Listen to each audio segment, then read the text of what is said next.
el fin de semana? ¿Tranquilo? ¿Y el que se viene? ¿Qué van a hacer? Tienes que aprovechar que todavía no hay examen.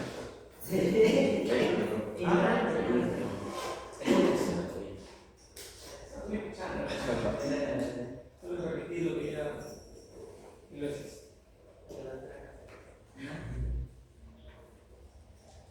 Bueno, igual hay que aprovechar que se comienza ese mes y es fácil, no voy a hacer una cosa a mitad, que aprovechen esa entrada y es una favorita de un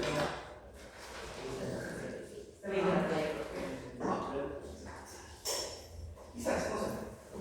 Para que no se como baja mi familia a la playa, entonces creo que algo que muchos de ustedes, los sobrinos pequeños, hermanos, he estado todo el fin de semana con mi mamá afuera, así que mejor ahora que quedaban la yo no sé, quizás vaya el viernes a comer rico, pero no puedo subir. Muy bien, hoy día vamos a hablar de histología del sistema inmunitario. Aquí vamos a transcurrir entre células de la defensa o de la inmunidad, tejidos de la defensa de la inmunidad, para acabar hablando de los órganos donde se almacenan esos tejidos y estas células. Vamos a seguir intentando seguir esas secuencias: células, tejidos y órganos. Ahora, en esta presentación van a encontrar un montón de nombrecitos en siglas: la CC38B, la IL6, FNT8, CD48+, CD4-, en fin, que son codificaciones de moléculas que participan en la defensa. La verdad, yo voy a hacer hincapié en la célula y en que produce unas moléculas. De hecho, hablar de esto con detalle va a ser función de la fisiología del sistema inmunitario, donde sí van a probablemente tener que aprenderse esas siglas o esos códigos, ¿no? Lo que vamos a hacer hoy día en esta clase, que es una clase también de fisiología, se convierte en toda una especialidad que es la inmunología, que son 3 años, ¿no? O sea, vamos a pretender en 2 clases hablar de todo eso que va a demorarles a ustedes si quieren ser inmunólogos 3 años, inmunólogos alergistas, ¿no? 3 años. Muy bien. ¿Cómo podemos definir esto? Dice que nosotros en el cuerpo tenemos un montón de células que se encargan de protegernos de 2 cosas, o 3 incluso. Primero, son células que están atentas a ver si existe algún daño potencial. Un daño que puede ser propio o extraño, porque algunas de las células se pueden volver rebeldes. Bueno, es como cuando aparece terrorismo en Perú. Algún no se pudo ver terrorista y matar. Igual pasa con el sistema inmune. Algunas de las células se pueden volver malas y hay que matarlas. O pueden querer invadirlos o producir agentes exógenos, ¿no? La primera función es esa: estar atentos para defendernos. Y la otra es no hacernos daños a nosotros mismos, estar atentos de que nosotros nos cuidemos a nosotros sin alterarnos a nosotros, ¿no? Porque puede que haya alguien que en el momento se vuelva loco y nos mate a nosotros mismos. O pasó hace poco con ese chico de Argentina, le hicieron bullying en el salón y parte a mí me metió bala. Ahí era la situación, ¿no? Entonces, así puede pasar a nuestras células también. Entonces, el sistema inmune se encarga de eso. Es una red, dice así como maravilla, extraordinariamente compleja de células que están especializadas para trabajar de manera conjunta para defendernos frente a patógenos, a células tumorales, esas son las células nuestras que se transforman y se pueden volver malas, y de otras amenazas, ¿no? Porque también un grano de polen podría volverse una amenaza, por ejemplo. Aquí participan, por ejemplo, desde los veloces, dice, neutrófilos, que lo conocen ustedes, glóbulos blancos, ¿no? Los más abundantes, hasta los más estratégicos linfocitos, que son las más evolucionadas células de defensa que vamos a encontrar. Cada una tiene un rol que es único, pero que se complementa con el trabajo de las otras a través de lo que se conoce como arquitectura funcional regulada del sistema inmunológico. Hoy vamos a intentar pincelar este tema para que ustedes, cuando lo lean, lo relean y lo recontralean, lo puedan comprender. Y una vez que lo comprendan, van a poder probablemente utilizarlo para resolver sus problemas clínicos, ¿no? ¿Cuáles son los componentes del sistema inmunitario? Ya les dije, vamos a ir desde la célula protagónica, que es el linfocito, la más evolucionada, la vedette, la dueña del show, la más potona, es esta célula de la inmunidad. Esta célula va a formarse en lo que se conoce como órganos linfoides primarios. Los órganos linfoides primarios son lugares donde se fabrica ese linfocito, donde adquiere la madurez necesaria para convertirse en una célula de defensa. Es la médula ósea y el timo, son los 2 órganos linfocíticos primarios. Pero después se va a vivir en otros sitios, vive en los ganglios, puede vivir en las mucosas, puede vivir en el vaso, ¿no? Vamos a intentar hablar un poquito de cada una de esas cosas. ¿Qué entendemos por respuesta inmune? ¿Qué es un antígeno?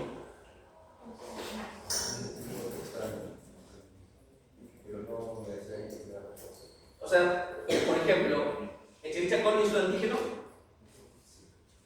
Una astilla es un antígeno. Un miligramo de veneno de serpiente es un antígeno. No.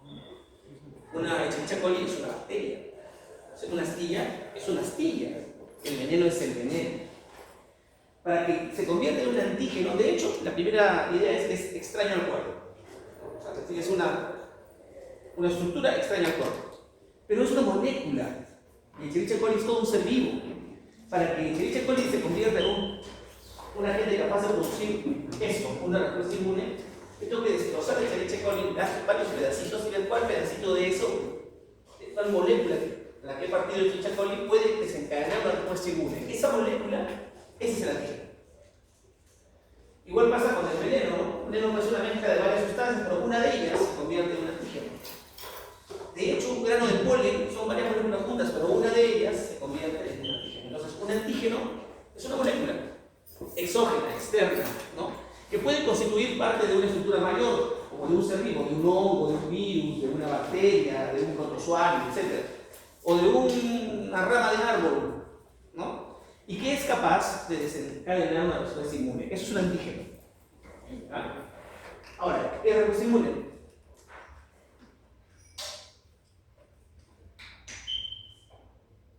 A ver. Es la respuesta que tiene el organismo ante antígenos, o sea, ante algo que no nuestro cuerpo. La respuesta para poder pasarnos por ese tipo. Claro, porque yo podría entender, es la respuesta, claro, le doy un carbohidrato y ven para te cariño, te hago glucosa, ¿no? Ande feliz. Pero no es así. Es una respuesta. Sería la respuesta de una determinada inmunoglobulinas a un respectivo antígeno. No, no necesariamente. Es la respuesta del organismo a una macromolécula exógena, a una macromolécula exógena y esa defensa que desata por la respuesta inmune. De hecho, esa macromolécula exógena es el antígeno, ¿no? Es la respuesta, pero es una respuesta defensiva, ¿no? Es una respuesta de defensa, como dijo tu compañera, ante una macromolécula exógena que nos hace daño o que potencialmente nos podría hacer daño. O sea, la puedo inhibir antes de morir, ¿no? Que nos haga daño. Entonces, es una respuesta inmune. ¿Y cómo son las respuestas inmunes? Son de dos tipos. A ver. Puede ser humoral, que es mediada por las hemoglobulinas, y celular, que son principalmente para linfocitos T. Entonces tenemos dos tipos de respuestas de respuesta de defensa o respuesta inmunológica. La respuesta, la primera, que de hecho es la más primitiva, es la más rápida, la más efectiva, es la respuesta celular. En la respuesta celular lo que hace es el antígeno interactúa con las células de defensa y las células inhiben, lo matan, lo eliminan, se lo comen, lo destrozan y evitan que haya un daño. Esta es la respuesta celular. Es un mecanismo de ataque, dice, contra ese microorganismo que se ha convertido en un antígeno, ¿no? Para evitar que ese microorganismo hecho antígeno nos pueda invadir, etc. Y la segunda, como dijeron, es la respuesta humoral. La respuesta humoral es una respuesta un poco más pensada, ¿no? Es como cuando viene alguien faltoso y usted los insulta, ¿no? Dice, es un cochino. Tú vas y le metes un pin, respuesta celular. Pero si viene el pata y te dice que eres un cochino, y tú lo miras, pues te negas, y te dice, no te he visto la cara, eso es respuesta humoral. La respuesta humoral es una respuesta que se ha calculado y que utiliza una molécula para inhibir, contrarrestar, neutralizar a ese antígeno. Y esa molécula se llama anticuerpo, ¿no? Y forma unos complejos que son antígeno-anticuerpo para anular a ese anticuerpo. El concepto dice, se refiere a una unión de tipo específico del anticuerpo o del antígeno para inhibir o ralentizar sus toxicidades, ¿no? ¿Cuál es más efectiva? De hecho, el puñete te tumba, pues, y ahí te deja. En cambio, puede que el insulto no te haga nada, pues, eso cae de palo, vas a tener que insultarlo muchas veces hasta poder inhibirlo. A veces es más lenta, pero suele ser a largo plazo. Ahora veremos eso. ¿Qué características tiene la respuesta inmune? Primero, que es específica. Especificidad, ¿no? Dice que es la capacidad que tiene el anticuerpo de unirse a un antígeno, pero solo el antígeno que lo estimuló, ¿no? Es como cuando estás en la fiesta, bueno, los ojos te dan un beso y tú dices, hola, mi amor, ¿cómo estás? Es imposible que te confundas de labios. Tu boca está diseñada para besar los labios y enamorar. Porque si es otra placa, te vas a dar cuenta del toque y le dices, oye, tú no es mi placa, que lo botes. Ese beso es específico, ¿no? No puedes besar a cualquiera, porque no funciona así. Entonces, la respuesta inmunológica es específica porque está dirigida a un antígeno específico, ¿no? De hecho, muchas bacterias, por ejemplo, comparten varios antígenos, pero cuando uno diseña una respuesta inmunológica para esa bacteria, busca el antígeno que la hace especial, ¿no? Que la diferencia del resto. Yo te voy a decir que cuando llegue tarde no toque la puerta, interrumpe. La segunda es la rapidez, segunda característica, y esto es variable, ¿no? Es la velocidad con la que ocurre la primera etapa de la reacción antígeno-anticuerpo. Puede ser de milésimas de segundo y está limitado únicamente por difusión, ¿no? De hecho,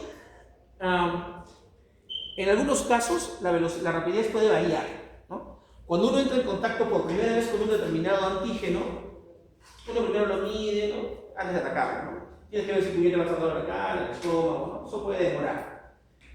Pero si ese mismo antígeno viene por segunda vez a molestarme, yo ya sé dónde darle, lo doy de frente. Entonces la respuesta es más rápida. Cuando uno se expone por segunda o tercera vez a un antígeno, uno puede reaccionar mucho más rápido que cuando uno se expone por primera vez al antígeno, ¿no? Otra característica es la espontaneidad.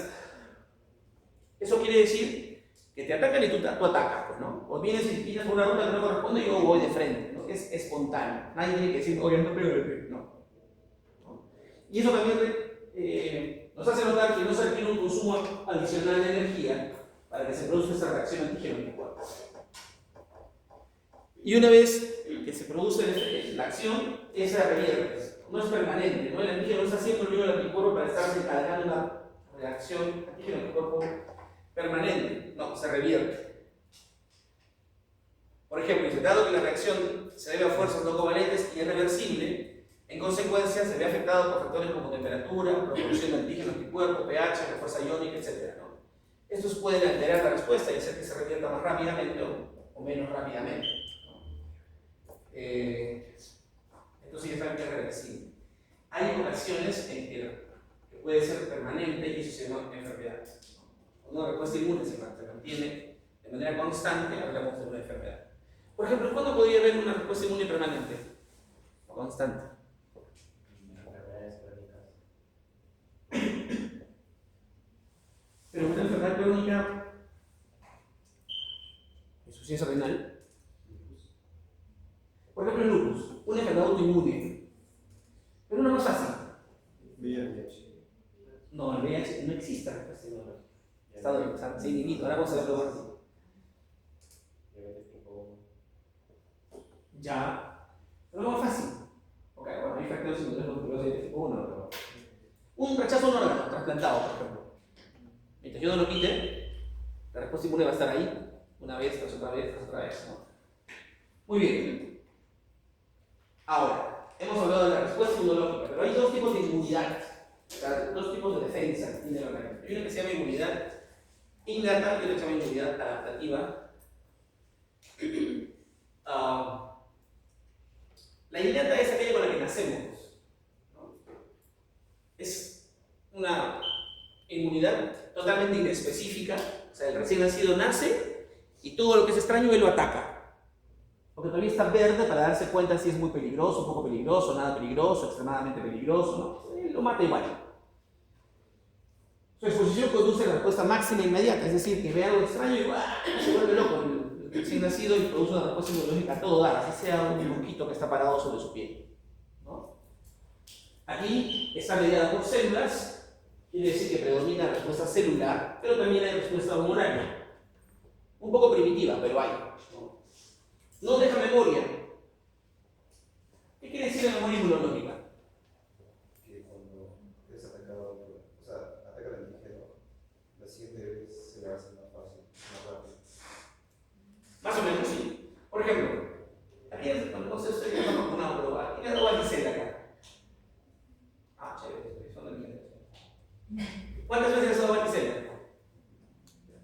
Ya una vez que les ha dado varicela, ¿han visto personas con varicela después?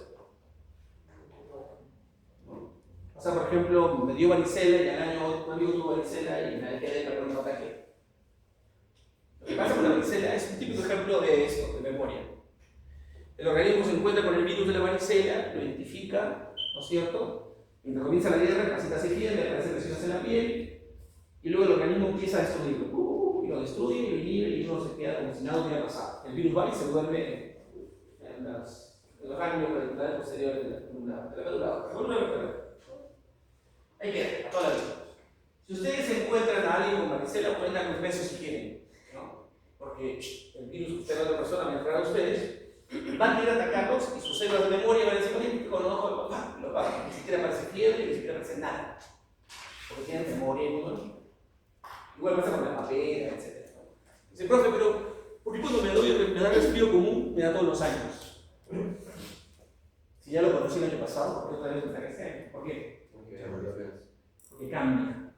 El patrón antigénico, porque no es el virus de la influenza, no, sino es un virus nuevo. Por ahí una molécula cambió, eso lo hace nuevo. Y eso lo hace capaz de despertar respuestas inmunológicas nuevas, porque el antígeno es una molécula, no es todo el virus. Ese principio de la memoria inmunológica es el principio que usamos para las vacunas, por ejemplo. Yo te meto un pedacito del antígeno, como tú ya lo conoces, haces una respuesta controlada por mí, suavecita nomás, a veces en el local donde puse la vacuna, y luego cuando ves a la gente agresor de verdad, no haces la enfermedad, o la haces de una manera suave. Por ejemplo, tuberculosis. ¿Los hemos conocido la tuberculosis? Es la vacuna que te ponen en el hombro y te deja un granito con pus y después te deja una mancha. Quizás ustedes no han visto el concurso de la bebés, que le ponen la mezcla, pero sí tienen una marquita. Yo tengo una marca. Uno tiene una marca más grande y otra más chica. ¿No? ¿Eso evita que no sea tuberculosis? De hecho, muchos estudiantes de medicina, muchos médicos hacen tuberculosis, están muy en contacto con la bacteria. Pero hace que tengamos tuberculosis de la zona suave, ¿no? Pulmonar o pleural. En cambio, la gente que no está vacunada, está descumplida, etc., hace formas graves, está teniendo encefalitis, peritoneal. Son las zonas que matan rápido. Hace entonces que nuestra memoria nos dé algo de material para defendernos de esas reacciones leves. ¿No? ¿Qué pasa con la inmunidad adaptativa? Dice, es la respuesta específica contra patógenos y antígenos. Aquí ya es específico el asunto, se vuelve un poco más humoral, ¿no es cierto? Demora ante la exposición de la respuesta máxima, pues tengo que conocer, medir, calcular. Por eso me da síntomas de esa enfermedad, me produce fiebre, malestar mientras estoy pidiendo a la gente. Acá está mediada por células, pero los componentes humorales son importantes. Acá sí hay memoria inmunológica. Y esta es de vertebrados mandibulados, a ustedes, vosotros. La otra es para cualquier forma de vida tiene defensa innata. ¿Cuándo se activa el sistema inmunológico? ¿Se han puesto a pensar? ¿En qué momento de nuestra vida se activa? ¿Sí? ¿Desde que nacemos? ¿En la vida fetal tenemos? Puede ser después de que el timo de los niños se reduzca y bueno, ese pues puede funcionar como. O sea, no sé si se vio. El timo es su máxima expresión en el periodo fetal tardío. Pero existe una barrera, ¿no es cierto?, entre la gestante y el niño que impide el paso de antígenos al niño. El niño no está expuesto a nada. ¿No? ¿En qué momento se expone el niño por primera vez a un antígeno? Cuando sale por el canal del parto y encuentra ahí bacterias, la cancha, lactobacilos, la jungla, la vagina de la mujer. Y en ese momento, que es normal, ¿no? De hecho, cuando sale por cesárea en la piel, también hay otra jungla de bacterias en la piel. Entonces, en ese momento, el niño empieza a interactuar con diferentes agentes exógenos y a producir su propia memoria inmunológica. Por eso, dos gemelos idénticos genéticamente, ¿son idénticos después de nacer? No. ¿Por qué? Aquí radica la diferencia. Porque un gemelo dice, como decía Ortega, ¿no? Yo soy yo y mis circunstancias. ¿No? Porque un gemelo va a conocer unas bacterias, unos virus, unos hongos, diferentes a los que conoce el otro gemelo. Por lo tanto, va a codificar genéticamente diferentes anticuerpos para este, diferentes anticuerpos para este. Por eso empieza a cambiar su genética. Y son diferentes. Si un gemelo se va a vivir en una zona donde es endémica la lepra, a tener anticuerpos contra la lepra. Y el otro gemelo puede haberse quedado en lugar donde no existe lepra y nunca va a tener, ¿no es cierto?, memoria para esa enfermedad. Por lo tanto, son molecularmente ya diferentes, por más que hayan sido genéticamente iguales. Muy bien. Hablemos de los linfocitos.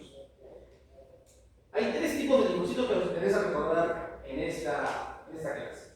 Primero son los linfocitos B de beso, ¿no? B de beso. Los linfocitos B nacen en la médula ósea. Bueno, ahí maduran, ¿no es cierto? Nacen, maduran y adquieren su adultez como el linfocito B. Aquí adquieren los receptores para células B que los hacen únicos. Las células, sus marcadores, a veces así, algo de marcadores de membrana. Adquieren marcadores de membrana que los convierten en linfocitos B. De hecho, la única forma de diferenciar los linfocitos es a través del análisis de las moléculas de membrana, que me permite ver cómo se diferencia un T, un B o un killer. Porque físicamente todos son iguales. ¿No? Todos son iguales. Pueden variar de tamaño, pero hay grandes, medianos y pequeños de los A, de los B, y hay grandes, medianos y pequeños de los T. O sea, no sabría cuál es el tamaño, cuál es cuál. Tendría que hacer un análisis de membrana para darme cuenta que expresa esa membrana. Aquí los adquiere en la membrana, los adquiere en la médula ósea, ¿no? Ante la activación antigénica se diferencian, o sea, cuando entra un linfocito B, entra en contacto con un antígeno, ¿qué le pasa al linfocito B? Se convierte en una célula plasmática. ¿Se acuerdan de la célula plasmática que vimos en sangre? En tejido conjuntivo vimos célula plasmática. Las células plasmáticas son las células secretoras o fabricantes de anticuerpos, ¿no? Inmunoglobulinas, ¿no? Entonces, una célula plasmática, bajo esta definición, es una forma evolucionada activa de un linfocito B en un tejido conjuntivo. Y además pueden evolucionar a convertirse en unas células de memoria de larga vida. Claro, luego reconoció el antígeno, produjo un anticuerpo específico, lo eliminó y me guardo con esa memoria por el resto de la vida. Cuando vuelvo a ver ese antígeno, ese se despierta y dice, manda los anticuerpos y lo elimina. Como el caso de la varicela, que vimos hace un rato. Entonces está claro que el linfocito B produce anticuerpos y guarda memoria inmunológica. El segundo es el linfocito T. Acuérdense, T de timo, ¿no? Este linfocito nace en la médula ósea. Y así cachorro se va al timo. Porque es en el timo donde evoluciona a su forma de linfocito T. En el timo adquiere los marcadores de membrana que lo convierten en linfocito T. Por eso dice madurar en el timo. Hay dos tipos. Bueno, me interesa que conozcamos dos tipos. Los TCD4 dice más porque expresan de su membrana esta molécula, que son los coordinadores de la respuesta tanto tumoral como celular. Son como unos mediadores de respuesta, moduladores de respuesta. Y tenemos los CD8, TCD8, que sí son un poco de respuesta celular, porque ejerce una respuesta citotóxica directa. ¿Vale? ¿No? Esta palabra toxicidad es muy famosa en las dos políticas. ¿Qué tóxica? Ya. Eres un linfocito CD8, ¿no? Porque eres tóxico. Y bueno, hay unas células T reguladoras que expresan el FOXP3, ¿no? Eso bien. Acuérdense que las letras vamos a dejarlas un poco de lado. Vamos al concepto. Tenemos unos moduladores humoral celular, tenemos unos celulares francamente, otros reguladores que van a, esos los últimos, estos de acá, dice, modulan la tolerancia periférica y impiden la autoinmunidad. ¿Qué quiere decir eso? Que son los que le dicen a las otras células, hey, no lo toques, es mío. No, tampoco lo toques, es mío. No me destruyas el riñón me pertenece, no me destruyas, etc. Así funciona. Alucinen a hacer diagnósticos de este tipo. Es muy chévere. Por ejemplo, una pareja de amigos tenían como 8 o 9 años de casados y no podían tener hijos. Y habían probado todo. Ella estaba clínicamente, laboratorialmente, morfológicamente perfecta.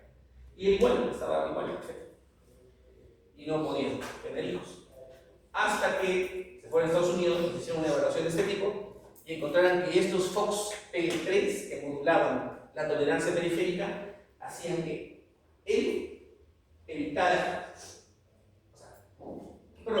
que él evitara la maduración en última instancia de los espermatozoides.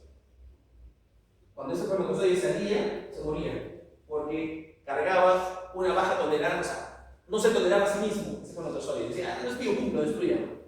Y lo destruían en la ruta, en el semen, cuando ya salía. Por eso es que se veía normal. Pero cuando llegaba a ese tiempo que tenía que sobrevivir en la vagina, moría. Y no llegaba a fecundar, ¿no? Inhibieron esta regulación y ahora tienen 2 hijos, ¿no? Claro, diagnosticar eso fue fertilidad de otro level, ¿no? Pero se hace esto. Y luego tenemos a estos. Antes se llamaban asesinos naturales. Es una mancha de natural killer, ¿no? Su nombre anglo. Esos son los que matan todo lo que se mueve. Por eso, por ejemplo, son propios de la respuesta innata. La inmunidad innata. No tengo que conocerte, no me caes, te mato. No te parece a mí, te mato, ¿no? Dice, reconoce una expresión reducida del complejo mayor histocompatibilidad tipo 1 mediante receptores KIR y NK2D, eliminando células infectadas por virus, células tumorales y necesidad de sensibilización previa. Esto es chévere porque la respuesta del CD8 y la respuesta del natural killer dice células infestadas por virus y células tumorales. Quiere decir, mata células. De hecho, mata nuestras células, pero no a nuestras células comunes y corrientes, sino a nuestras células invadidas por agentes extraños. ¿Cómo invade un virus? Han hecho microtobiquito, no sé, ¿cierto? Un virus es así. Es una molécula. Un virus es una partícula que tiene un par de cositas. Una cápside, un material genético, puede ser RNA o DNA. Pero el virus de por sí está ahí abandonado, triste, solo, porque no tiene las herramientas enzimáticas para replicarse. No puede replicar ese material genético que tiene guardado en sí, ni replicar esa cápside que lo envuelve. Una cápside con un material genético adentro es un virus. Entonces, ¿qué hace el virus? Se pega a una célula, y mete su material genético en esa célula y utiliza todo el armamento de la célula, sus polimerasas, sus replicasas, para duplicar ese ADN y para replicar una cápside nueva. Y ya son 2 virus, o 3, o 4, o 1500 millones de virus. Al final usan tanto el material de la célula que la célula termina reventando, llena de virus. Y esos virus nuevos van e invaden células vecinas y pasa lo mismo. Así nos ataca un virus, o sea, usan esa célula. Entonces, ¿qué hacen la defensa celular? La defensa celular va y dice, oye, ¿qué te pasa? ¿Por qué te veo así? No, te mato. O sea, la ve en el camino de la replicación del virus a su interior y la elimina. Antes de que esa célula se convierta en un agente que prolifere otros virus a otros sitios, ¿no? Así funciona las células, la inmunidad celular. Igual dice con los tumores. Ve una célula y dice, oye, pero tú no tenías que dividirte cada 48 horas, ¿por qué estás dividiendo cada 15 minutos? Ah, ve para acá, pum, me elimina. Porque él la reconoce como una célula que se divide cada 2 días. Pero está dividiendo cada 15 minutos, eso está mal. Eso es cáncer. Lo elimina. Así funcionan los SD8 y los natural killer. Son lo máximo para esa vaina.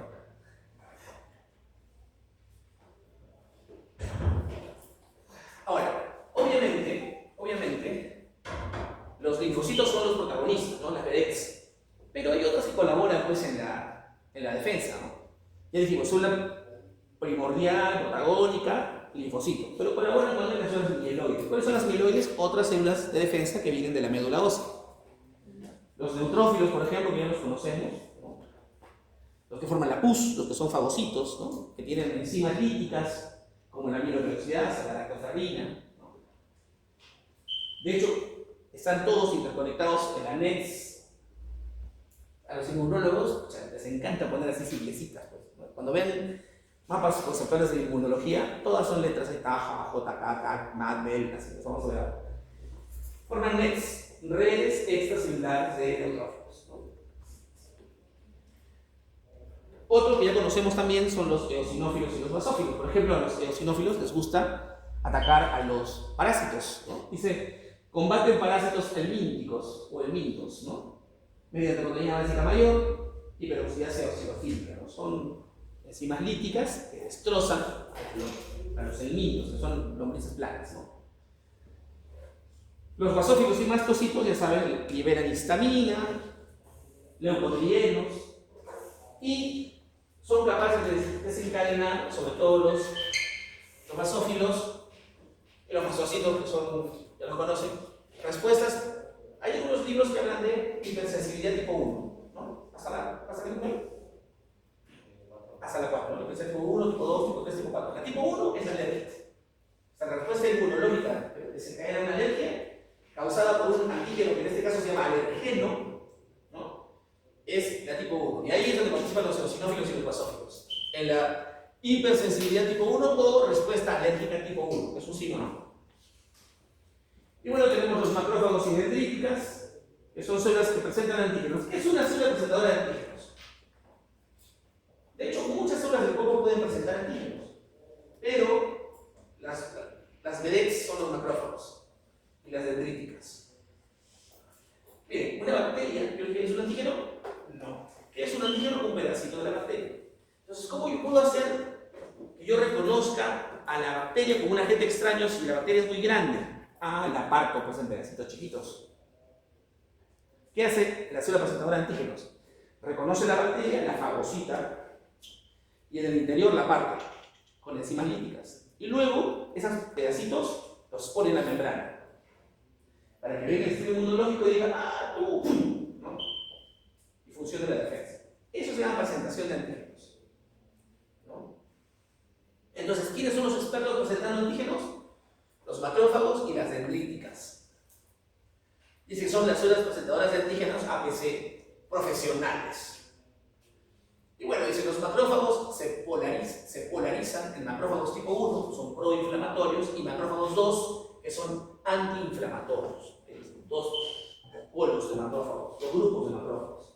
En cambio, las células dendríticas son centinelas, que migran a los ganglios y activan a los linfocitos T que es un tipo especial de linfocitos T, mediante el complejo mayor de histocompatibilidad de tipo 2 y moléculas coestimuladoras. Ya, eso vamos a dejarlo ahí en concepto.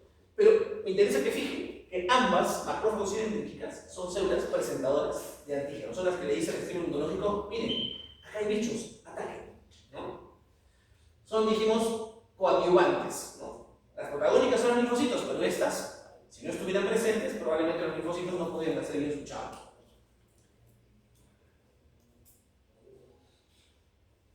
Entonces hemos visto células protagónicas, células ayudantes o coadyuvantes, y acá hay accesorias y de sostén. Son el soporte estructural del sistema inmunológico.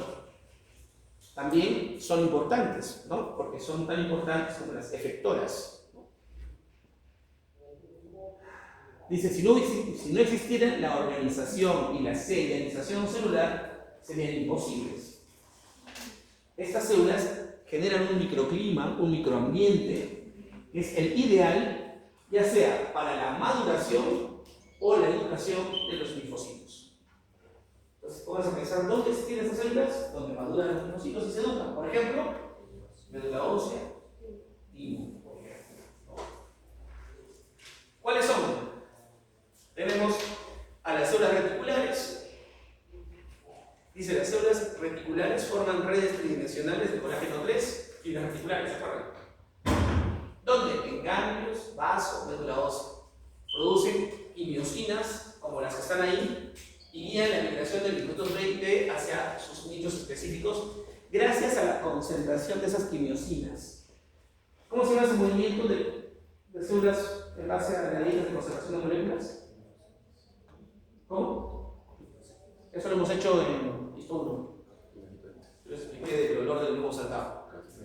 Quimiotaxis, ¿no? O sea, las células reticulares producen moléculas que están ahí, la CXCL13 y la CCL19, que según su gradiente de concentración mueven a los linfocitos de un lado al otro, ¿no? Por ejemplo, producen alta concentración, el linfocito nació en la médula ósea y yo voy a hacer un linfocito B, me voy hacia el timo, gracias a ese quimiotaxis de esas moléculas que han sido producidas por las células reticulares. De hecho, en el timo hay células reticulares tipo 1, tipo 2, tipo 3, tipo 4, que veremos en un ratito. De hecho, la tipo 1 forma la barrera hematoquímica y la tipo 4 forma los retículos de Hassel, que veremos en un ratito. Células epiteliales típicas, que son otro grupo de estas células de sostén, que ya dije, están en el timo, están en la corteza del timo y expresan los dos complejos mayores de histocompatibilidad, que son moléculas de la membrana que permiten presentar antígenos, ¿no? O reconocer moléculas extrañas. Y son indispensables para la selección positiva de timocitos, ¿no? Para decir tú te quedas, ¿no? Tu timo madura acá, perdón, tu linfocito madura acá.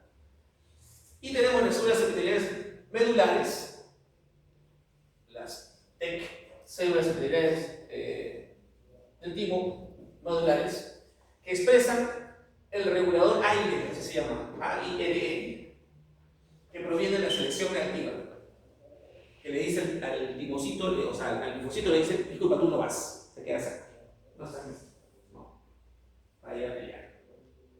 Y también la tolerancia central.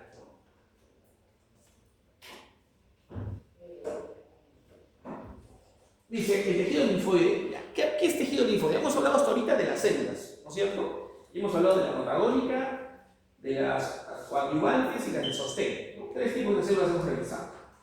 Ahora veamos el tejido. ¿Qué es el tejido linfoide? Es cuando los linfocitos se juntan unos con otros. Cuando un linfocito se junta con otros linfocitos, hablamos de tejido linfoide.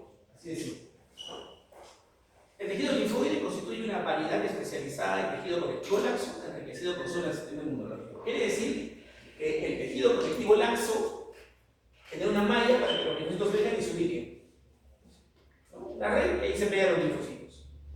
Cuando yo veo muchos linfocitos pegados a la red, digo que el tejido linfocítico es denso. Pero si yo veo pocos linfocitos pegados a la red, digo que es tejido linfático laxo. ¿No? Así más o menos es la cosa. Denso y laxo.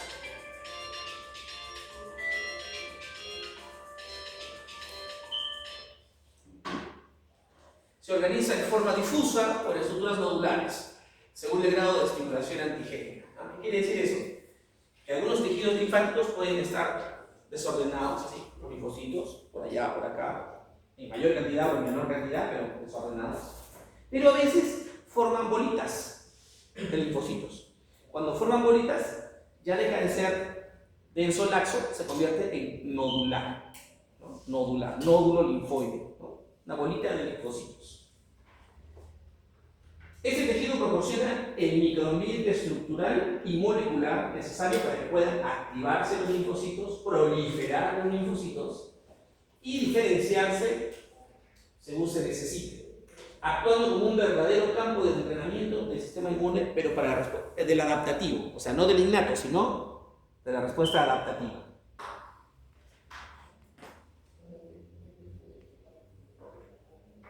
¿Qué pasa con el difuso? El tejido linfoide difuso está disperso, no tiene una cápsula, se ubica usualmente en las mucosas. A ver, ¿qué mucosas conocen? Esas son las mucosas. Eso es mucho moco, pero no mucosa. ¿Qué es una mucosa? Vamos a definir qué es una mucosa. Una mucosa es la barrera que existe entre una cavidad y los tejidos que circundan. Por ejemplo, esto que estoy inflando, por dentro es la mucosa oral, ¿no es cierto? Pero de la mucosa oral hay una mucosa en la faringe, hay una mucosa en el esófago, hay una mucosa en el estómago. El estómago por dentro es una cavidad. La pared que reviste esa cavidad se llama mucosa. Ya, entonces ya dije 2 tipos de mucosa. La mucosa digestiva, ¿no? Que va desde la boca hasta el ano.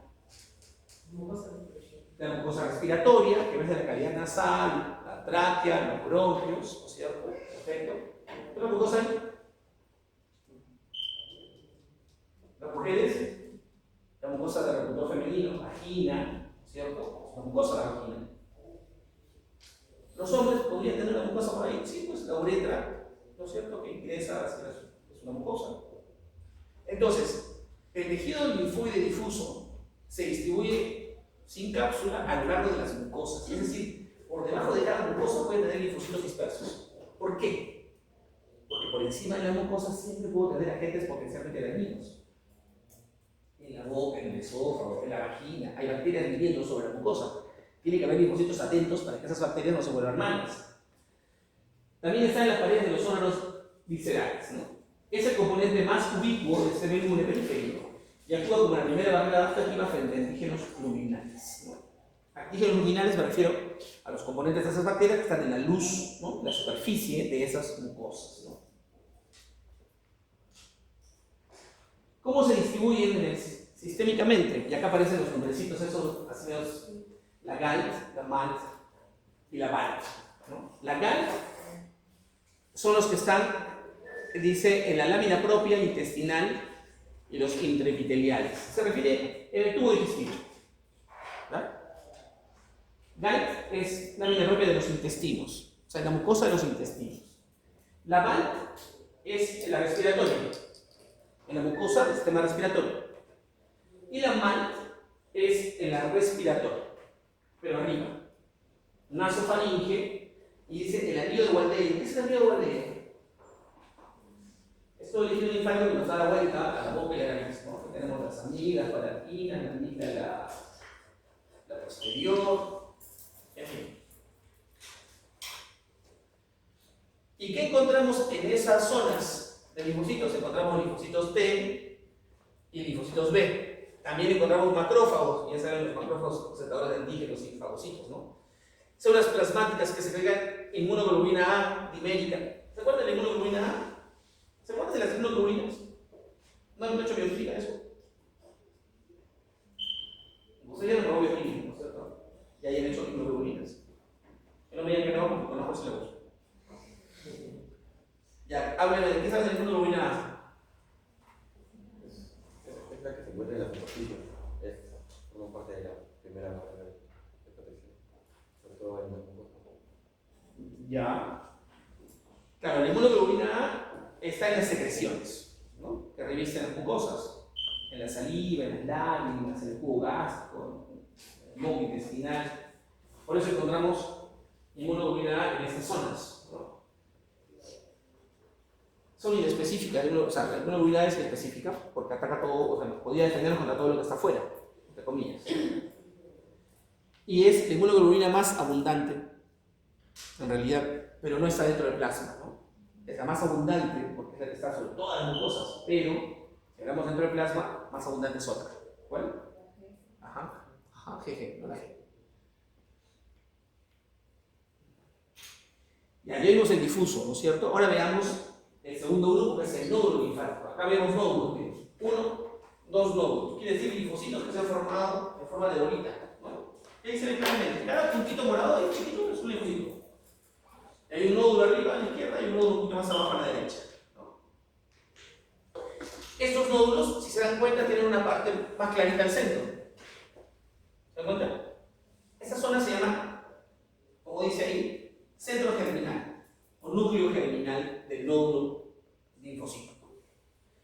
Es una zona donde, ¿qué pasa? Dice, hay una hipermutación somática o una explosión clonal, me decían a mí cuando yo estudiaba medicina. ¿Qué quiere decir eso? Quiere decir que todos los linfocitos estaban ahí dormidos, tranquilos, un nódulo chiquito. Pero un linfocito de ahí es un linfocito B. Los nódulos linfáticos están formados por linfocitos B. Uno era un linfocito B de memoria y reconoció por ahí a una bacteria que había visto hace un par de años. Dijo, maldita, tú me creaste fiebre, te voy a matar. Y esa célula se activa. Y al activarse, como que se reproduce con la misma capacidad genética, una explosión clonal. Forma un clon de sí misma. ¿Para qué? Para producir el anticuerpo de memoria para eliminar a esa bacteria. Y eso hace que estas células del núcleo se vean así, más claras y más activas, ¿no?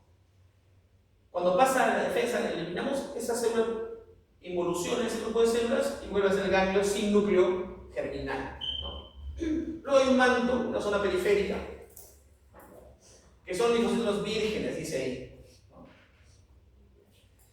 Ahí son linfocitos en la expectativa. Dice que son vírgenes. ¿Por qué son vírgenes? Porque nunca han conocido un antígeno, ¿no? Es como una tinta nueva, nunca ha impreso nada, ¿no?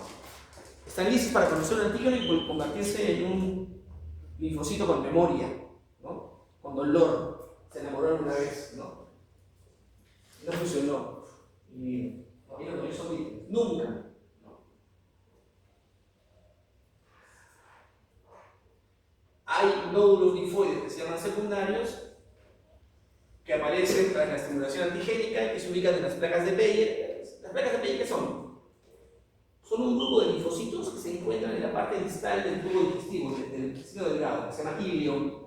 Debajo de la mucosa del ilion hay unas placas, un montón de linfocitos, se llaman placas de Peyer.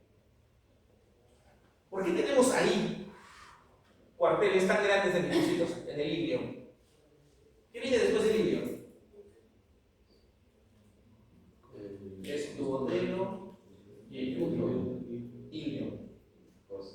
¿De ahí viene?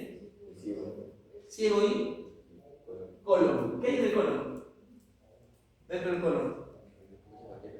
Caca. ¿Y de caca qué? Bacterias como caca. ¿No? Esas bacterias tienen que quedarse en el colon. No deben irse al ilion ni al yeyuno. Por lo tanto, el organismo puso placas de Peyer, cuarteles, ¿no? En toda la mucosa del yeyuno, que se llaman placas de Peyer, para evitar que esas bacterias se vuelvan locas e invadan, ¿no? Son regulatorias, así como la zanja que ha hecho Chile para evitar que los venezolanos se pasen. Así son las placas de Peyer, no pueden pasarse, ¿no?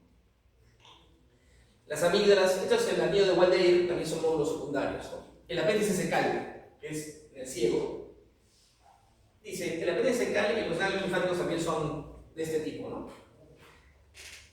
Son cuarteles que guardan linfocitos. Esos en realidad son esos nódulos secundarios, ¿no? En esos nódulos secundarios ya la gente las va con memoria ahí a esperar que no pase nada. ¿Sí el apéndice? ¿Qué ha leído sobre el apéndice secal? ¿Nunca les ha dado curiosidad? ¿La gente podrá vivir sin apéndice? ¿Por qué no superan el apéndice? ¿Qué pierden? Escuché que cuando... ¿Escuchaste? Sí, escuché un poco de lectura de que anteriormente era muchísimo más útil el apéndice vertiforme porque sería para el sistema inmune a una temprana edad. Ya era útil solo de los jóvenes jóvenes. Sí, Después ya no servía. ahí iba perdiendo su efectividad y pues ya no podría ser tan... Ya. Es más, algunos autores dicen que es un órgano vestigial. Así como tu dedo chiquito del pie. A ver, levanta la mano que tiene un dedo chiquito del pie hermoso. Vale, ¿no? Todos nuestros dedos chiquitos del pie son así un poco, ¿no? Son el patito feo de los pies, el dedo chiquito, ¿no? Ya. Porque es un dedo vestigial, ¿no? Como lo usamos zapatos y no tenemos que agarrarnos los árboles por los pies, entonces ese dedo va a empezar a evolucionar. Como va a evolucionar el tercer molar. ¿A quién le han sacado el tercer molar? Cuando tenemos una mandibulaza así, tenemos terceros molares grandotes para morder, arrancar, ¿no? En cambio ahora todo lo cortamos con cuchillo y tenedor, ¿no? O comemos cereales, ¿no? Crunch, ¿no? Entonces, ya no se requiere esa movilidad por atrás. Entonces es vestigial, a veces que se acaba con cirugía y seguimos viviendo bien. Dicen que la apéndice vertiforme es vestigial, quiere decir que en algún momento vamos a dejar de tenerlo porque ya no sirve de nada. Pero, bajo el concepto de nódulos secundarios. ¿Cuál es el concepto de nódulo secundario? Es tejido linfoide que se va a ubicar en los cuarteles de combate cerca de los anticuerpos, cerca de los antígenos, para estar alertas. Pero estos nódulos secundarios no tienen eso. No hay vírgenes. O mejor dicho, no predominan las células vírgenes como si pasa en los otros nódulos linfáticos que están en otras estructuras primarias, probablemente. ¿Por qué? Porque estos que van acá los mandamos con memoria para que puedan responder ante un antígeno. Es como que acá está arriba, en los primarios, tenemos la escuela militar, ¿no? Chorrillos, la naval, la FAP. Y estos de acá son la región de caballería, ¿no? O sea, ya los mandé a los oficiales, los entrené, les di sus galones y los mandé a pelear, ¿no? Y alguna literatura interesantísima habla que el apéndice secal se convierte en la reserva de linfocitos B con memoria, en la mejor o más grande reserva de linfocitos B con memoria que tiene el organismo. Es como que, ay, conocí al ébola. Es el que tú no voy a usar, no, mándalo ahí al apéndice. Y lo mandan al apéndice. Conocí la lepra. Ay, nunca vamos a hacer lepra, mándalo al apéndice. ¿No? Todos aquellos linfocitos B de memoria que no se han vuelto a usar después de 20, 30, 40 años de vida y que no quiero tenerlos en mis cuarteles más activos, los mando al apéndice. Entonces, cuando te corto el apéndice, te estoy quitando esa memoria inmunológica que he guardado ahí. Obviamente, si lo tengo ahí es porque no lo uso, ¿no? Como el rincón cachivachero del sistema inmunológico. Pero en todo caso, sí tiene cierto sentido su existencia. Es como su espacio en la nube para guardar aquellos archivos de las fotos de hace 20 años, 30 años, que no quieres ver porque estabas con el ex que odiaste, ¿no? Pero ahí las guardas por si acaso algún día te lo encuentras, ¿no? O no sé, porque te gusta torturar. Ahí está, así funciona el mundo. Hablemos rápidamente de los primarios, que son donde se fabrican. Hemos visto esto ahorita entonces, a ver, rebobino. Células protagónicas, coadyuvantes y de sostén, ¿cierto? Hemos visto tejido linfoide difuso, denso o laxo y nodular. Y hemos hablado del nodular secundario incluso. Ya, perfecto. Ahora veamos a los órganos, tercer nivel. Los órganos linfoides primarios son aquellos donde las células madre hematopoyéticas se diferencian y maduran hasta convertirse en linfocitos inmunocompetentes, ¿no? O sea, donde ya se da la última etapa de la diferenciación. Es el órgano primario. Y son dos, la médula ósea y el timo, ¿no? Esas dos estructuras proveen de microambientes únicos, con señales moleculares precisas, que orquestan la generación del repertorio inmunológico y establecen la tolerancia central, garantizando que solo células funcionales y autotolerantes sean liberadas a la periferia. Es como en la universidad. Aquí a ustedes tenemos un microclima adecuado para que se hagan médicos. Ese microclima tiene laboratorios, profesores, prácticas, escenarios clínicos, ¿no? Simulación, microscopios, etc. Para ustedes se hagan médicos. Y solo cuando estemos seguros de que pueden ir a trabajar con pacientes, los soltamos con un título, ¿no?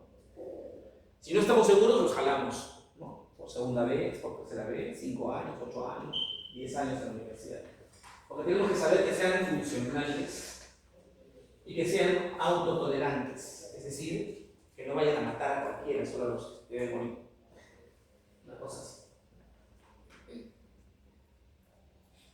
Ya conocen ustedes a la médula ósea, que es la fábrica de las células sanguíneas. Para el caso de los linfocitos, se produce la hematopoiesis y la diferenciación linfoide por la ruta B, linfocitos B. Todos los linfocitos B, en realidad todas las células de la sangre provienen de una sola célula hematopoyética pluripotente, pero en el caso del linfocito B aparece la diferenciación linfoide B, que nace del pro-B, del pre-B, o sea, pro-linfocito B, pre-linfocito B, linfocito B inmaduro y finalmente el linfocito B maduro. Y para que eso se genere, aparece un clima de moléculas en el ambiente que genera una maduración, como está descrita en la lámina.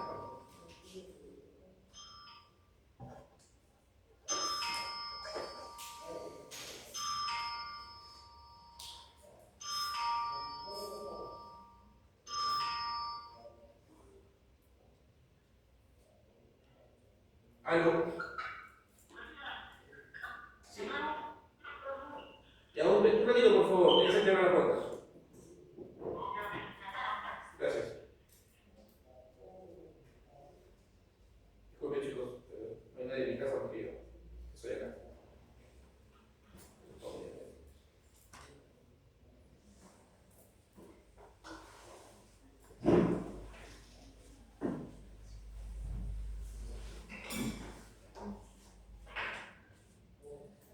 Yo siempre odié inmunología, siempre. Pero hoy en día hay mucha investigación ahí, así que está.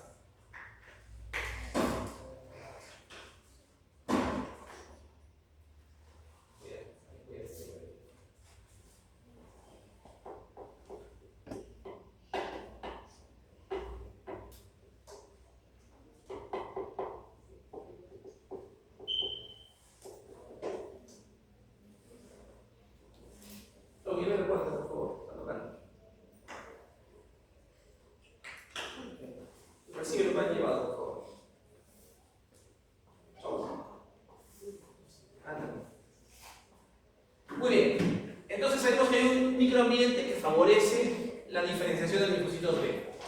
¿Qué pasa con el linfocitos T en el timo?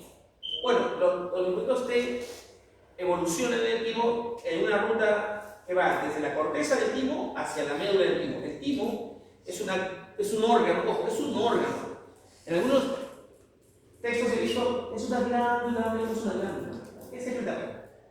Esa glándula tiene que ser secretora, ya sea para la sangre o para el exterior. El timo no, es un órgano macizo.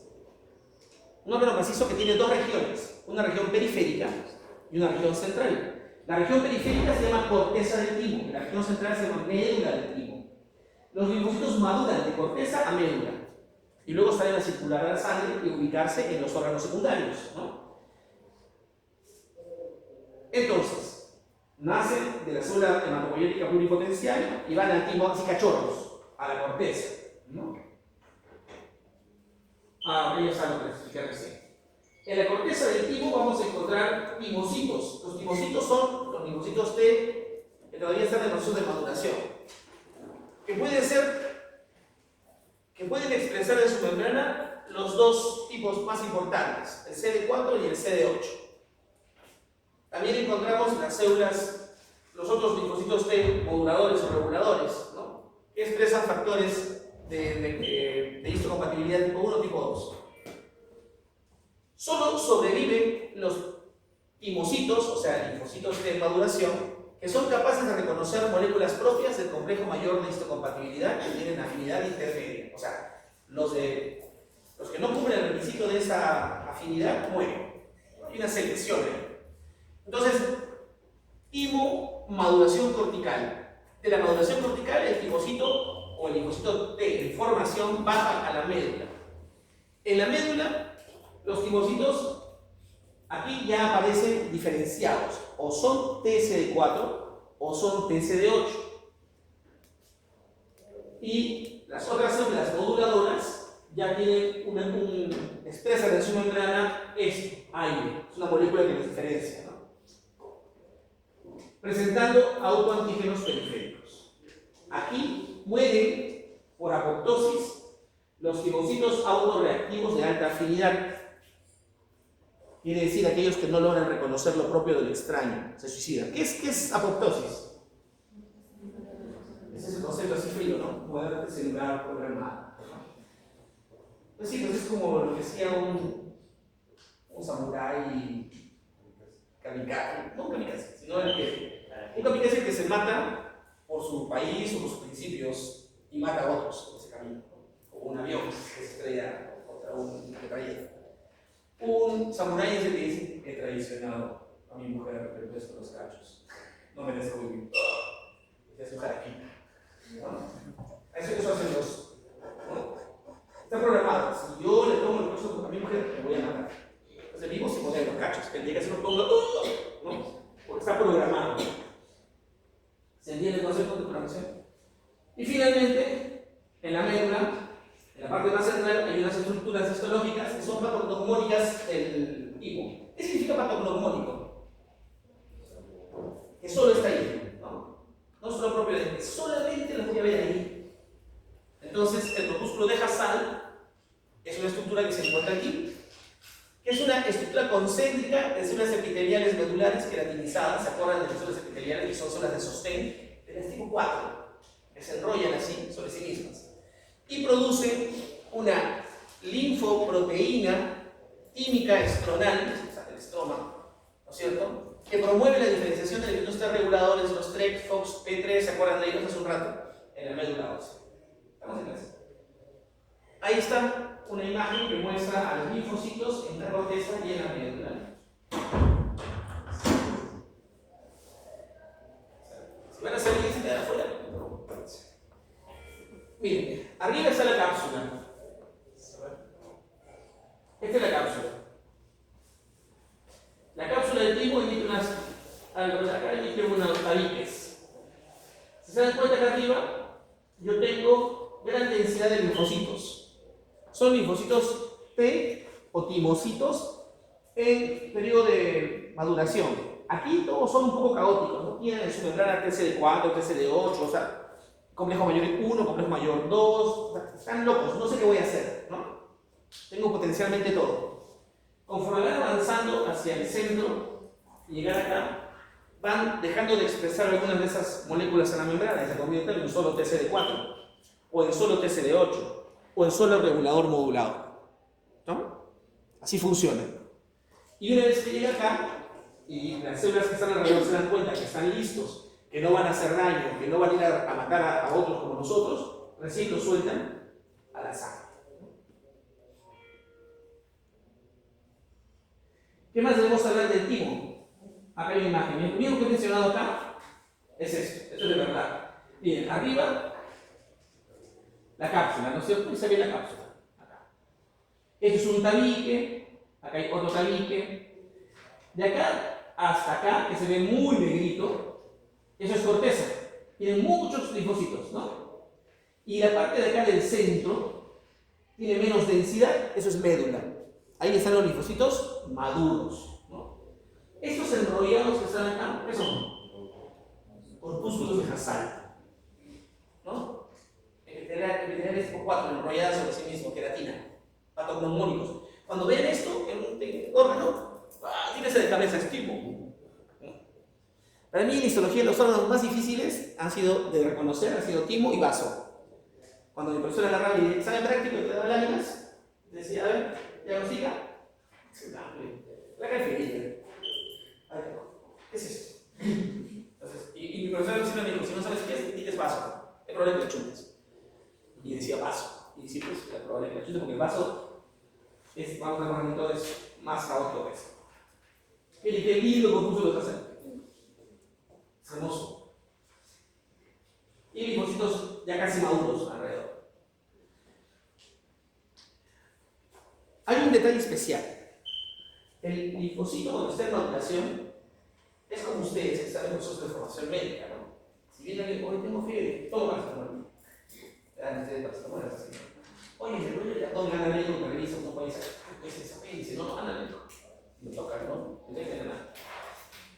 Ay, se me está cayendo minoxidil. ¿No? Le digo que primero que se caiga el minoxidil, lo primero que debe usar, porque ustedes están ahí, ¿no? Pero puede que esa caída de pelo sea por otra cosa y ustedes le dan minoxidil y después intoxica el paciente, porque no saben que todavía no tiene título. Entonces, los linfocitos de la corteza son así como ustedes, entusiastas, ¿no? ¿Qué pasa si yo le entrego un antígeno a un linfocito de la corteza?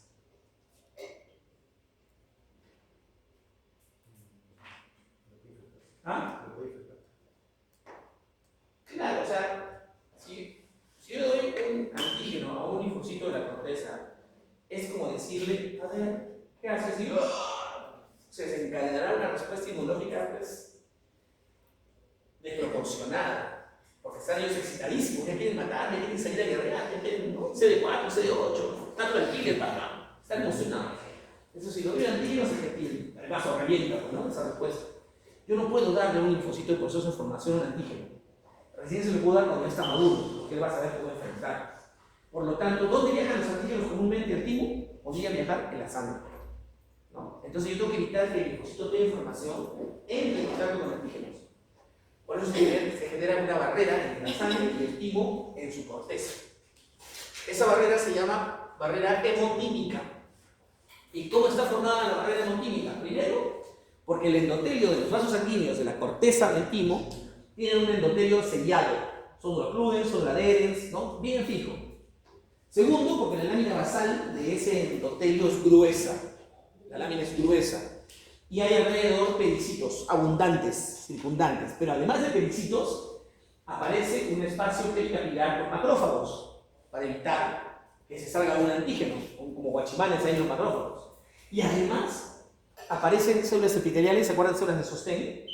De tipo 1, que forran por encima otra vez a ese vaso sanguíneo. Y esa célula epitelial es la última seguridad que tiene esa arteria, ese vaso sanguíneo. Por lo tanto, si un antígeno quiere salirse, el antígeno tiene que atravesar el endotelio, la lámina basal gruesa, los pericitos, saltearse a los macrófagos y encima la barrera de células epiteliales tipo 1. No nace. Barrera hemotímica, para evitar que los timocitos en maduración cortical entren en contacto con los antígenos y no se desencadene una guerra mundial nuclear en nuestro organismo, en el tiempo. Ya estamos acabando, ojalá. Luego tenemos los órganos secundarios. Ya hemos revisado los primarios, ahora veamos los secundarios. Los secundarios son aquellos a donde van los linfocitos a hacer su chamba. Salen de la médula, salen del timo y se convergen en órganos secundarios. Están estratégicamente distribuidos en los puntos de entrada de patógenos, como los ganglios linfáticos que filtran la linfa. Ustedes saben qué es linfa, ¿de qué tarea? Lean. El vaso que vigila la sangre, o filtra la sangre, y el MAT, que son los acúmulos linfocitarios en las mucosas, ¿no es cierto?, que protegen las mucosas. Su arquitectura compartimentalizada maximiza la probabilidad de encuentro entre antígenos y linfocitos capaces de reconocer a esos antígenos, ¿no? O sea, están ubicados de tal forma que van a tener la posibilidad de entrar en contacto. ¿Qué es esto que ven acá? ¿No les ha pasado a ustedes a ver una bolita acá abajo? Ya, es un ganglio. Los ganglios son cadenas de órganos que tienen la forma de un ferrolito o de una lentejita que están adosados en los vasos linfáticos. Y lo que tiene un ganglio en su interior son linfocitos. Y cuando viene la linfa que recoge el líquido del intersticio puede traer bacterias, virus que ha recogido de por ahí y pasa por el ganglio para filtrarlo, ¿no? Es un ganglio. A diferencia de otros órganos, ¿cómo se llama esta zona del órgano?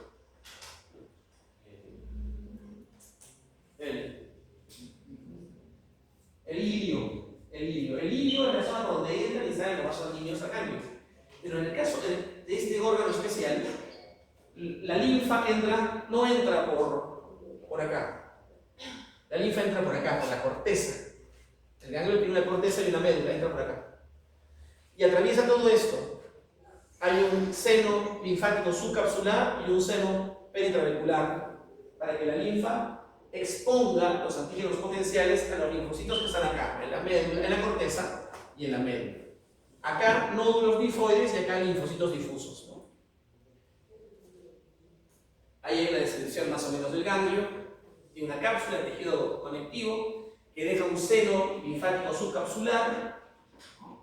Luego tenemos la médula, donde hay cordones de células plasmáticas. ¿Saben qué es una célula plasmática ustedes? Hay una corteza superficial donde hay tejido nodular, hay linfocitos B, una paracorteza donde encuentro linfocitos T, básicamente linfocitos T, senos glandulares donde fluye la linfa y el ilio por donde sale la linfa limpiecita, ¿no? ¿Qué hace el ganglio? Filtra la linfa para que pase limpia, porque al final la linfa va a mezclarse con la sangre venosa, tiene que llegar limpia. Y si se encuentra un antígeno, el ganglio se activa y se produce una respuesta inflamatoria. Por eso cuando tiene una muela picada, una infección del oído, aparecen bolitas en el cuello, ganglios. Y uno los toca y duele, ¿no? Porque tienen respuestas inmunológicas activas en esos ganglios. Han aparecido puntos germinales en esos nódulos y por eso ha aumentado el tamaño de los nódulos y se sienten los ganglios, ¿no? Así funciona el ganglio. Entonces acá tenemos una imagen que puede ser la cápsula. Esto que está aquí es el seno linfático subcapsular. Esta es una trabécula y por acá tenemos el seno linfático trabecular. ¿Qué es esto? ¿Qué es esto? ¿Qué es? Van a jalar histología. Yo les dije, histología 2 era un poquito difícil. Y estamos comenzando. Son nódulos linfáticos. Son nódulos linfáticos. Los dos bolitas. ¿De qué se forma un nódulo linfático? Linfocitos T. ¿Qué es eso? Cápsula, seno linfático subcapsular. ¿Qué ven? A ver, no me desfagan. Renuncio. Voy a enseñar solo filosofía y educación. Es un nódulo linfático. Hermoso nódulo linfático. Miren. Todo esto es el nódulo linfático. Todo. ¿Pero qué es esto de acá? Un centro germinal, es un nódulo activo. Hay una explosión clonal en esa zona. Por eso se ve más clara, está activo ese nódulo linfático. Esa es la médula de acá. El vaso linfa para que no vayan antígenos, no se pasen antígenos, el vaso filtra la sangre para que no circule el antígenos. Lo mismo que pasa en el ganglio para la linfa pasa en el vaso para los pasa en el vaso de la sangre. Cuando uno ve el vaso histológicamente, uno ve dos zonas, dos colores, un color blanco y un color rojo. No es blanco, la verdad, mentira, es más morado. ¿Por qué? Porque está formado por linfocitos. Y los linfocitos con hematoxina y leucina son dorados, ¿no? Y lo rojo es sangre. Entonces se le denomina pulpa roja y pulpa blanca. La pulpa blanca está formada por linfocitos que circula una arteria que se llama, bueno, es un vaso sanguíneo arterial, y ahí encontramos la vaina linfocítica periarterial. Es pulpa blanca, porque tiene linfocitos blancos, de glóbulos blancos. Y también hay nódulos linfáticos. Entonces yo pregunto, ¿qué forma la pulpa blanca? La vaina linfocítica periarterial y los nódulos linfáticos, ¿no? Ahí encuentro yo, dice linfocitos TCD4, TCD8, reguladores, y también puedo encontrar linfocitos B formando nódulos. La pulpa roja, cordones de Billroth, ¿no? Que tienen un estroma reticular, con algunos macrófagos y muchos sinusoides, mucha sangre realmente. A mí me dijo mi profesora, cuando veas algo así, di que es vaso. Yo hoy no veo nada, hasta que te pones a analizar, ¿no? Te pones a enseñar histología 20 años. ¿Qué veo yo acá? Yo veo todo eso de acá, para mí, es pulpa blanca. Y todo eso de allá es pulpa roja. ¿Por qué es pulpa blanca esto? Porque son puros linfocitos. ¿Y cómo sé que son linfocitos? Porque acá hay una... ¿Qué es esto? ¿Qué es? ¿Qué es? Esto.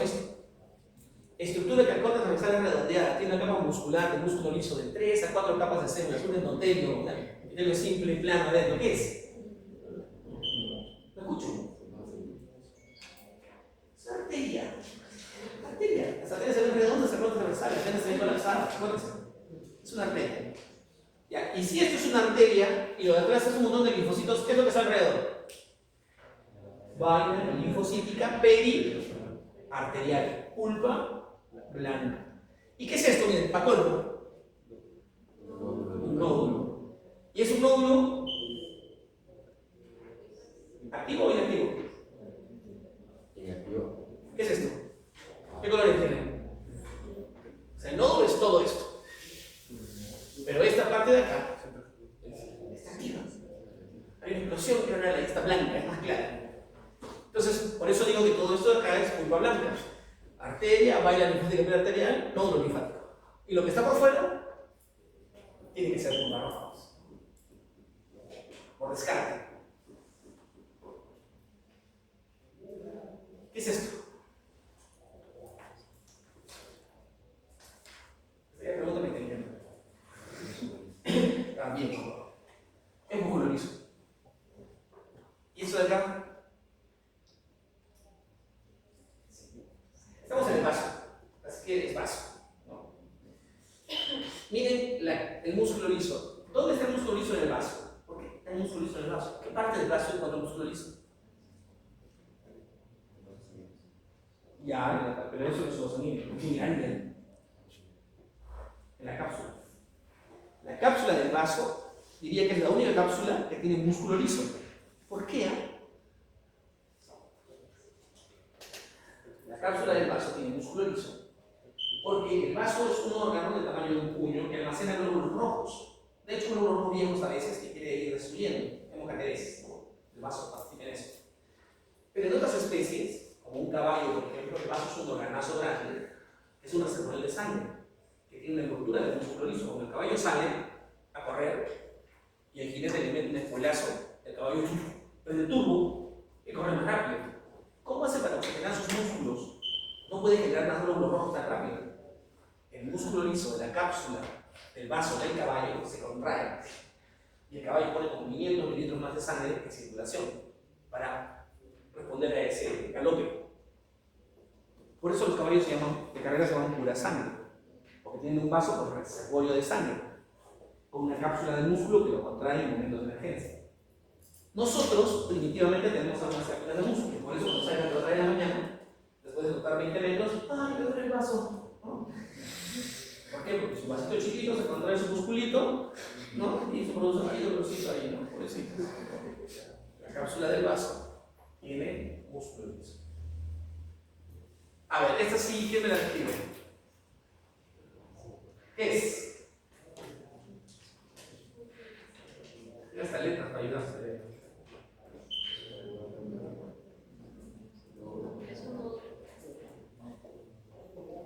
Pero, me digan, ¿qué es?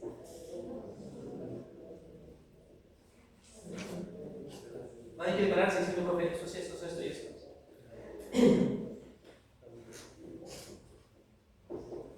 ¿En serio? Y una mala sabio, pues algo, profe, es esto y esto.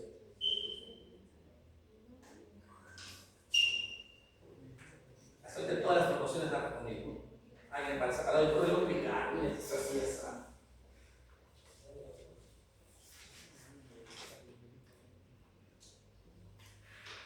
Bueno, me decepciona. ¿Qué es esto? Arteria, ¿no es cierto? Entonces, ¿qué es esto?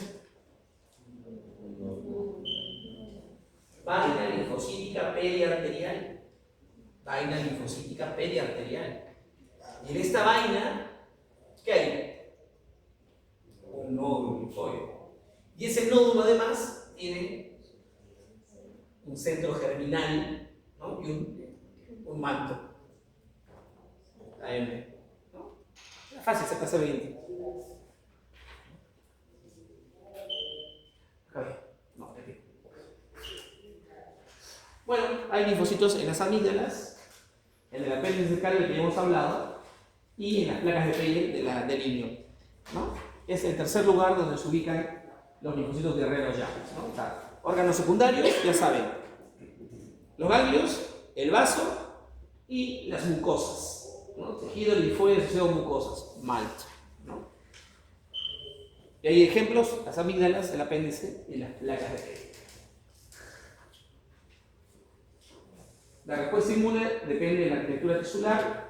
Es como cuando ustedes tienen su casa, hay una lógica en la casa, ¿no? En la casa hay zonas privadas y hay zonas sociales y hay zonas utilitarias. Cuando construyen su casa, el arquitecto le va a decir, a ver, ¿qué quieres? Tú le puedes decir, quiero que las zonas sociales estén en contacto con las zonas utilitarias, ya, sala, comedor, en contacto con la cocina abierta. Pero quiero que las zonas privadas se encuentren aisladas de la gente que entra, por ejemplo, cuartos con puerta cerrada en un otro nivel de la casa, segundo piso, o una escalera de difícil acceso. ¿No?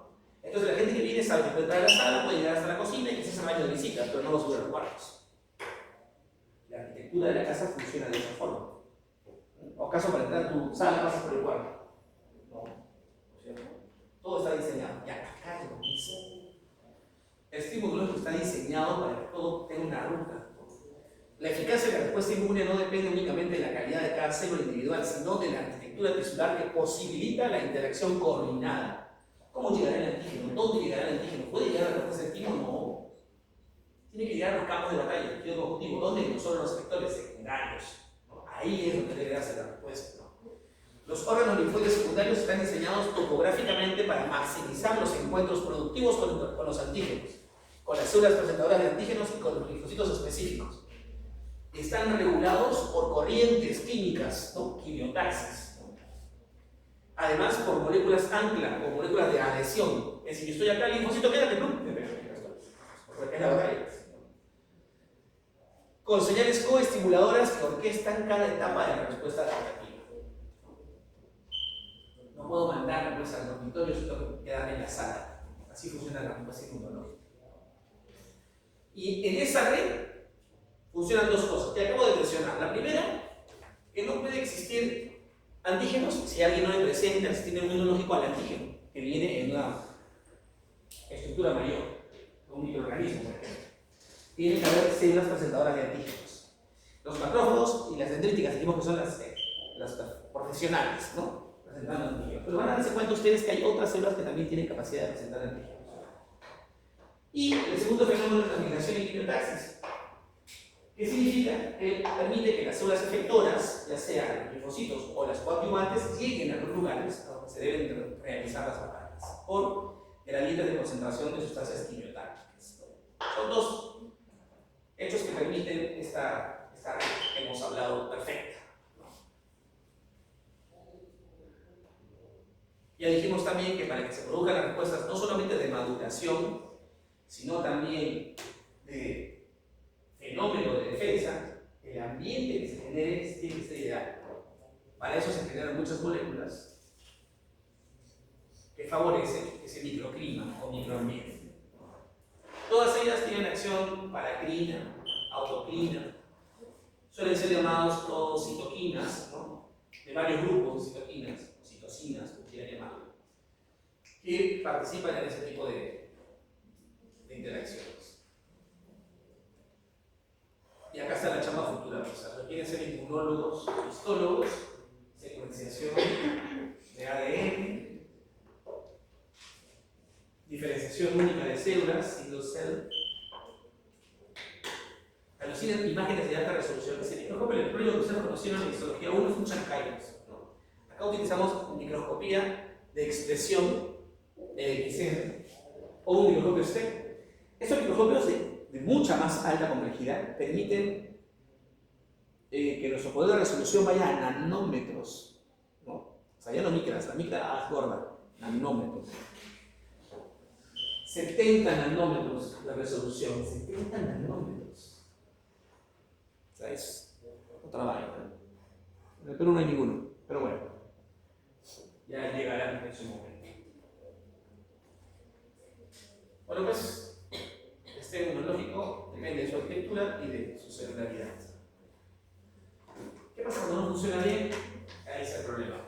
Hay enfermedades propias del sistema inmunológico. Hay cáncer del sistema inmunológico, como por ejemplo los linfomas. Un linfoma es un tumor de linfocitos. Hay dos tipos de linfomas: los no Hodgkin y los Hodgkin. El linfoma de Hodgkin y el linfoma no Hodgkin. Y cada uno de ellos tiene muchos subtipos. Y los subtipos dependen de qué expresan en la membrana cada linfocito alterado. Y luego tenemos las inmunodeficiencias, quiere decir que en algún momento de la cadena de maduración de alguna estirpe algo pasó, que haga que no funcione esa línea y aparecen inmunodeficiencias, fallas en la respuesta. Son primarias cuando nacemos con eso, porque sucedieron en nuestro cuerpo por una cosa premeditada, precalculada, ¿no? Como la inmunodeficiencia de George, la macroglobulinemia de Barton, ¿no? Pero también hay inmunodeficiencias adquiridas, como la causada por el virus de la inmunodeficiencia humana. ¿Han escuchado de eso? El VIH. Es un virus que entra a nuestro cuerpo. ¿Cómo entra el virus del VIH? A ver, lúzcanse. Sí, me imagino que van a poder hablar. ¿Cómo se adquiere VIH? Mediante contacto Sangre con sangre. O sea, en el laboratorio de hematología. Sangre con sangre. Tus lágrimas. ¿Tu saliva? No, pues, o sea, tú puedes responder así. El virus del VIH se transmite por contacto sexual, que incluye sexo vaginal y sexo rectal. Casi no por sexo oral. De hecho, la tasa de transmisión de sexo oral es nula. O sea, por ahí pueden jugar. Pero vaginal y rectal, sí. O sea, hay mucho virus en la mucosa recto, hay mucho virus en el semen, hay mucho virus en la mucosa vaginal. Así que ahí, cuidado. Ya, la primera transmisión sexual es la que más practica la gente de nuestras edades, ¿no? Segunda, transmisión. Agujas que han estado reutilizadas y algo así. Ya. Cuando hablamos de sangre, es la segunda forma. Puede ser por una transfusión de una sangre contaminada, puede ser por una aguja que tenga sangre contaminada, pero vamos a analizarlo. ¿Es igual que te pinches con una aguja hipodérmica que con una aguja sutural? ¿Cuál es la que te produce mayor riesgo? No sabe nada. Miren, la de sutura es como la de coser, es maciza, no tiene una luz adentro.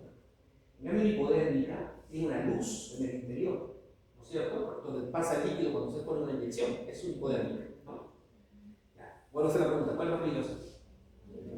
La hipodérmica, porque adentro puede quedar pedacitos de sangre cuando la rehusas. Pacientes son drogadictos que consumen heroína, por ejemplo, una época puro VIH, no eran homosexuales, no eran heroinómanos, ¿no? ¿Por qué? Porque todo pasa la aguja, todo más de la vez, ¿no? Y se transfundían entre ellos micropedacitos de sangre, ¿no? Ya dan los, entonces, compuestos hematológicos, sangre de transfusión o contaminación con agujas, con accidentes, pues en el caso de los médicos es un accidente laboral. Y de hecho, hay profilaxis en los hospitales, ustedes están en un borracho, le ponen inyección, pum, se pinchan. También hay tratamiento de urgencia para eso. Ya. Y tercera, Brasil acaba de eliminar esa tercera forma de transmisión de SIDA, de VIH. De madre a hijo. Es la tercera forma. Pero de madre a hijo, ¿cómo es eso? O sea, el virus atraviesa la placenta y llega al bebé. De madre a hijo se transmite de dos formas. ¿Cuáles son esas dos formas? La leche materna es una glándula que tiene mucho virus. Entonces, la mujer que da a luz siendo VIH positiva no le da de la cara a su hijo y listo. Y segundo, ¿cuál es? El trauma del parto. Esa sangre. El parto es un acto traumático, hay mucha sangre, moco. El bebé se corta el bebé y se mete el virus también, ¿no? Entonces, ahora las mujeres que tienen VIH pueden tener un hijo sin VIH o una cesárea y no dando de lactar. La cesárea se cuida el oído y se evita el contacto del bebé con sangre. Y listo. Así, ha declarado que ya no tiene transmisión vertical, se llama eso, ¿no? De madre a hijo. Chévere. ¿Qué pasa con el VIH? El virus es un virus que le gusta un linfocito, que se llama TCD4. ¿No? Y lo que hace el virus es ir al TCD4, se mete ahí adentro y ahí es donde se reproduce y lo revienta. Llega a las células killer a ver, estás invadido, lo quieren matar, y el virus cambia de forma, la engaña y se va a otro y sigue así. Entonces, cuando un paciente tiene VIH, uno lo que hace es mira la presencia del antígeno. ¿Qué miras cuando haces diagnóstico de VIH? Utilizamos por ejemplo. Tú agarras y dices, voy a hacer un estudio de este paciente para ver si tiene VIH. ¿Qué muestra de todo? Sangre, perfecto. ¿Qué busco en la sangre?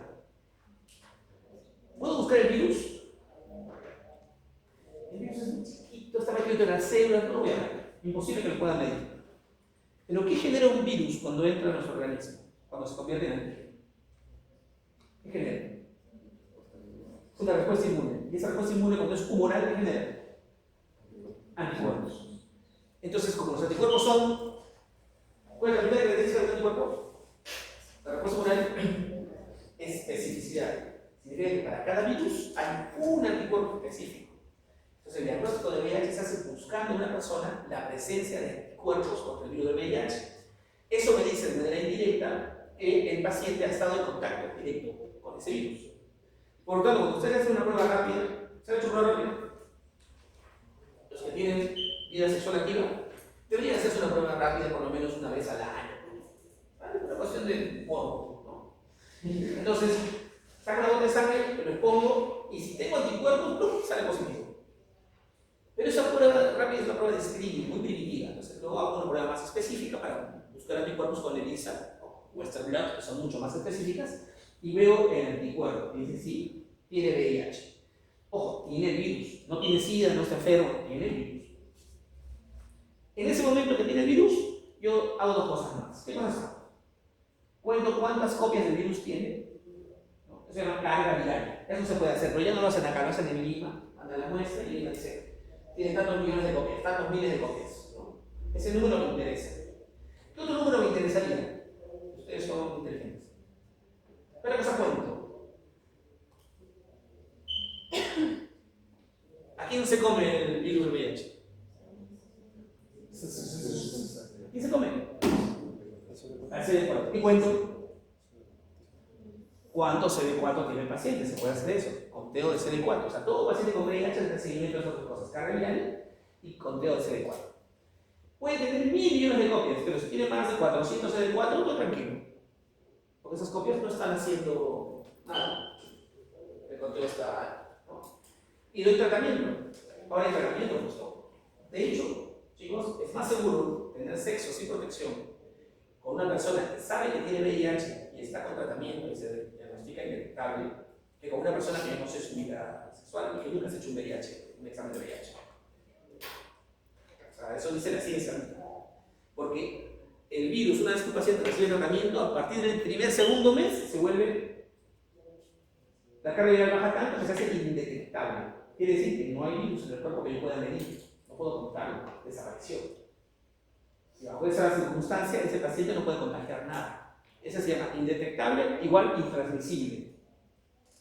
Esa es la propaganda. No se detecta, no transmite. Y ese paciente indetectable es más seguro que un paciente que nunca se ha hecho una prueba de eso o una prueba de rápido. Entonces, búsquese su amigo derecho a ser indetectable. Entonces, el tratamiento hoy en día, ¿qué hace? Hace eso. Hace que el virus desaparezca. Eso aumenta el CD4 y hay gente como la Chola Chabuca, que está más de 20 años recibiendo tratamiento y no pasa nada, está normal. No sabemos cuáles son las consecuencias a largo plazo, después de 30, de 40 años, ¿no? Pero no importa, porque antes te morías, pues. Te morías al año, a los 5 años. ¿Por qué? Porque el CD4, ¿qué hacía el CD4? No era un natural killer, no producía anticuerpos, decía.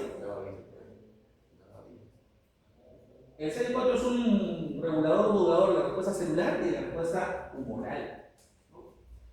Entonces, cuando no hay CD4, el organismo se vuelve loco y no responde bien de esas dos formas. Entonces, una infección que venga de la calle nos puede matar.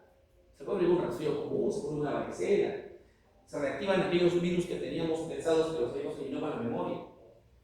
¿No? Pero peor, tampoco detectamos las células tumorales y empezamos a tener cáncer. La gente con VIH empieza a tener cáncer. Y todos los cánceres más fáciles, los más complejos. Aparecen los melanomas, los sarcomas, aparece tuberculosis, aparecen enfermedades por hongos, cosas raras. ¿No? Que ya cuando aparecen esas infecciones que se llaman infecciones oportunistas, ya se habla de SIDA. ¿No? Es más difícil tratar. ¿No? Por eso es mejor, para que tienen vida sexual activa y a veces un poco loca, hagan su prueba. Van con el clínico, el prueba rápida aquí. Y si sale positivo, le dan su pastilla diaria y listo. De hecho, ahora hay hasta estrategias para prevenir, ¿no? ¿Han escuchado la PrEP? Es el antirretroviral preexposición. ¿Qué significa? Que hay gente que va al Ministerio de Salud, se apunta para recibir PrEP, te dan tu lote de PrEP, tomas una pastilla diaria y tienes sexo sin preocuparte de conectarte el VIH. Funciona. Es un PrEP como un preexposición. Ahora, estaba recomendado en trabajadores sexuales y en parejas serodiscordantes, ¿no? O sea, que uno es y el otro no es, ¿no? Pero hoy en día creo que el PrEP nos ha expuesto a que aparezca papiloma, a que vuelva a aparecer sífilis, a que vuelva a aparecer clamidia, gonococo, porque protege solo contra el VIH, pero no contra las otras. Entonces el paciente, no usemos condón porque como PrEP, ¿no? Y sale con sífilis, ¿no? O contagia sífilis. El condón es siempre nuestra barrera más fiel porque nos ayuda a dar todas las otras, salvo las niñas, ¿no? O sea, pero no dejen de usar su classification. Muy bien, chicos. ¿Alguna pregunta? Ya. Entonces, tras esta clase suave,